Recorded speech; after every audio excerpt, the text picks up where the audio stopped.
कृष्ण प्रसाद, वाह वाह वाह वाह। आज मुझे पहली मर्तबा पता चला कि इतने बड़े महल में रहने वाला शख्स इतना छोटा भी हो सकता है।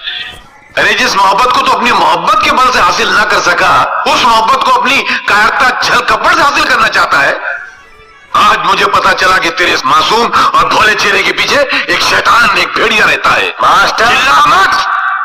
तू मोहब्बत में मीठा जरूर है, मगर मोहब्बत के फलसफे को नहीं समझा। तू बहुत ऊंचा फलसफा है, और मैं यहाँ तेरी शरारतों को रफू करने आया था।